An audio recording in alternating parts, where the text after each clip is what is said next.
Hey, what's up guys? This is T-Bone here. Welcome back to another episode of playing Legendary Game of Heroes. So it is now Sunday and it's been about a week since my last video, but what I wanted to do in today's episode is to talk about the various things that have happened in the game of Legendary and also give my take and my thoughts about the event that has just taken place. So hopefully this is something that you might find enjoyable. So let me know in the comments below and give me feedback on what you think. So I would like to start by talking about the fact that the meta of the games now is still the same, where if you have high performance area and a commander hero, in this case the Freedom Fighters, plus Starborn Sentinels and the ultimate form of the event, then that you're basically set for the whole event. Now I don't have the event form, ultimate form, but I do have Spirits United, and I found myself competing perfectly fine. And I'm going to go ahead and show you how this deck works. So I've shown this before. The idea here is you use Starborn Sentinels to passively create power gems so that you can avoid some gem crushing and hopefully upgrade your gems also. And with this also, what they've announced from the game team is that they fixed an issue where there were inconsistent damage. And I think what they fixed here is if you were to connect all of your gems in a large chain, your damage output is supposed to be higher than if you didn't. However, what I've noticed and what I've heard people report is that in some cases, it's still better for them to just go ahead and do a simple swap of 2 of the power gems, as long as they get upgraded to like the power gems 7, power gems 10 to 12 or higher. So I'm not sure really what's going on here. But with this particular deck, what I want to talk about is this is actually a relatively fast deck. And so because if you're using Freedom Fighters that has a 2-turn cooldown, and also with Spirits United with a 1-turn cooldown, you can take advantage of the fact that your high performance area has a 3-turn boost for the damage. And so even if you don't activate it, you could still use Freedom Fighters every 2 turns to get as much damage as you could. And so one of my first attacks, I was able to deal 40 trillion or so for Freedom Fighters pre-nuke. And then after the post nuke, I was able to deal about 200 trillion. And I could repeat this about every 2 turns or so. And now notice that what I'm doing here is I'm not worried about gem crushing right now, because what I personally found is I could still get decent damage when I just let the gems crush and then know that I could have the power gem 8s to do the damage for me. And so there I was able to deal a little over 50 trillion. And so like if I were to play this fast, this deck is capable of doing over 2 quadrillion damage. I was able to do that in a couple of cases on a 20-second boss. So it definitely is very competitive and definitely very viable, and that's how I was able to use this deck to compete against those. Now, people who are using the full event deck, okay, with the current event ultimate form and this combination, the Freedom Fighter card itself, I've seen people show, screenshots where they were dealing upwards of 1.5 to 2 quadrillion damage on its own, which gives it, anywhere from 5 to 10 quadrillion damage as a nuke. It's absolutely insane, and that is just the meta today. With the ability to upgrade your power gems, sometimes you could get this kind of output. And so if you have this combination, give it a try and see if you can get that output too. The second thing I want to talk about is the Killer Shield update. So the introduction of the Killer Shield update this event is a pretty bad one for a lot of players. And the reason I say that is because if you don't have a relic that will remove the shield on the board, you end up losing damage. And if I think some people have worked it out in my chat group that on average, if you have 6 shields on the board, each shield is about a 6% reduction. And so you're losing about 36%, 35 to 36 of your damage by having shields on there. And it impacts Freedom Fighters specifically because it impacts it twice. So the shields will nerf its damage on its first attack. And then when it comes time for the nuke, what happens here is it says deals 100% of the damage of the main attack. What that actually does is it will take the 3 key boost, so give it a 500% damage boost. It'll take the original damage and multiply by 5. That's what we've known before. But because of the introduction of the reduction of damage for the shields, that also comes into play now. So instead of getting the 500% nuke, it will do the 500% and then it will have the damage reduction applied on top of that. And so if you have 6 shields there, you're not dealing 500% anymore. You're dealing maybe about 200% damage on your nuke. And so what a lot of people have reported is that they were seeing their freedom fighters dealing a lot lower damage, and that is the reason why. So the way to counter that is to use a appropriate relic that is going to remove the shield for the killer boost. And it doesn't matter if it's a commander, slayer, or a different affinity, as long as you have a relic that says removes a particular shield for that killer bonus, you should use it. You should aim to have 0 or maybe 1 or 2 at most shields on the board. Otherwise, you're not going to be able to deal enough damage to take out the boss. So it's very critical, and it's a very significant change that I personally feel is a bad change for the game. But it's here, it's here to stay, and so this is the way to circumvent it. And the third thing here is the introduction of Legacy Vault, starting this week, where the Legacy Vault basically replaces the historical vaults here. And the main difference here is there are less cards. You're guaranteed to pull either a gold card or a silver card, no longer coins or anything. And in fact, one of my previous videos talks about the odds of you pulling specific cards. But the problem here is over time, it gets more expensive and the price does not reset.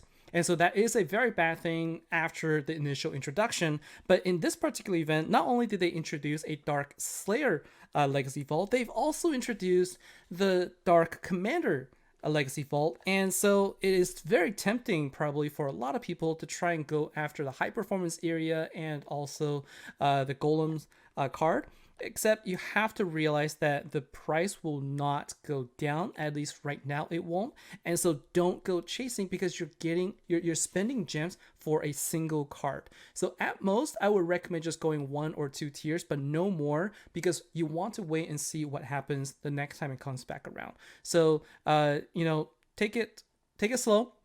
Because I think as good as the odds are for you to get the cards, it's simply too expensive to justify the cards that you are getting and the amount of gems that you are spending. Speaking of gems, 4th anniversary for Legendary Game of Heroes is coming up, and as of this recording, it will be available in about 16 days. And if you take a look at the rewards, it's similar to the kind of rewards that we saw before Gem Crush was released. We get some ultra rare cards, and we get some other catalysts and whatnot. But in terms of the gems, I feel that they went way too low on this for a 4-year anniversary gift. Personally, I think that this needs to be in the thousands. And given that this is a 4th anniversary gift, I think that the very last gift here, instead of 200 gems, it should be 4,000 gems. For every player that's playing this game, give everyone 4,000 gems to show that you appreciate the players. For some of us, having played about 4 years, I think we deserve something a little bit to help us all celebrate the game. It will be very good, and it will make the player base very happy. And I think that's something that we can all look forward to. So Network, it's not too late. You can still change this because this is just what we are anticipating. You can always change the rewards. I hope that you take this into consideration and change the gems for 4,000 gems so that we could all, get something out of it too. And for a little bit sadder news, KTC Esquire has, decided to retire at the end of last event. For those of you who don't know, KTC Esquire has been a longtime guild leader of Warbeast, and she has been always one of the top players also, and also extremely outspoken for the game. So, I've had her on my show before. We actually do know each other and we chat pretty often. So I am pretty sad to see one of us. It's always sad to see one of us go, but especially when someone who's as, passionate and who is as, vocal about the betterment of the game, for her to be retiring, I think it's a great loss for the community. But I do want to say, Katie, wherever you are, I hope that you are enjoying whatever you do. So take care. Now, as with every Slayer event, there's always the Bounty Hunter also. And in this particular event, don't forget that the collection card this time, Hekkat the Summoner, has a 10 times boost for the Bounty Hunter. But it's only going to be available until the event ends. So once the event ends, the 10 times bonus is going to drop down to 4, and you're not going to be able to get the trophy bonus anymore. So as much as possible, if you have that card, make sure that you use her as an ally, or put her also as a ally card for others to be able to use, so that they can all benefit from having the 10 times trophies boost, so that you could get to your 500 gems reward quicker and earlier than if you didn't use it. Also, because this is the team using Spirits United, don't forget that you can get this card from the Proving Ground. It is a very useful card for bounty hunters. You can use it every single event, and I highly encourage you going after that. And so this finally takes me to the part where I talk about my personal review of this Slayer event. And so what I have to say here is I haven't played very much at all. This entire weekend, it was really, really nice weather, and so I enjoyed it with my family. I didn't play games very much this weekend. I hardly went on, and I just played a little bit here and there. And I'm number 45. I'm 45th in the leaderboards for an Emperor's League. It just goes to show that there aren't that many people really putting a lot of efforts in the game right now. So whether it's because of the changes that have occurred, and there's been a lot, all of the changes that happened this particular event alone probably demoralize some of the players. And if you look at the Slayer events right now, there's still the prestige that is automatic that you have no control over. So if you don't have an event deck, it's still a struggle.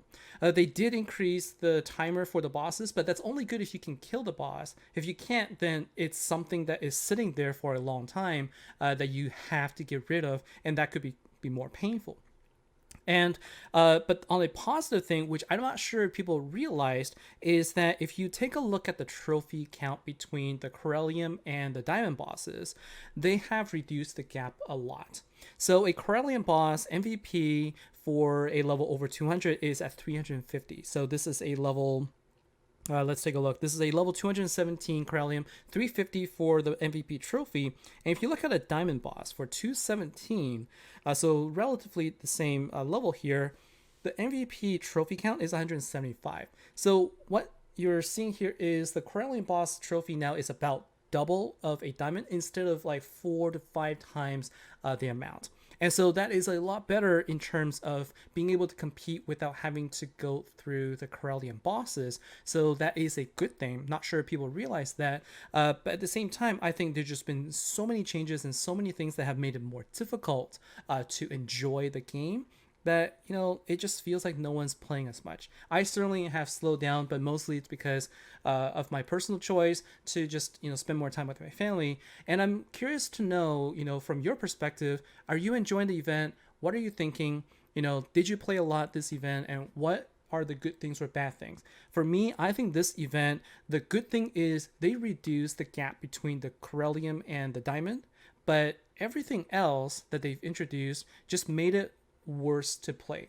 I think specifically the changes to the shields, that's a bad thing, right?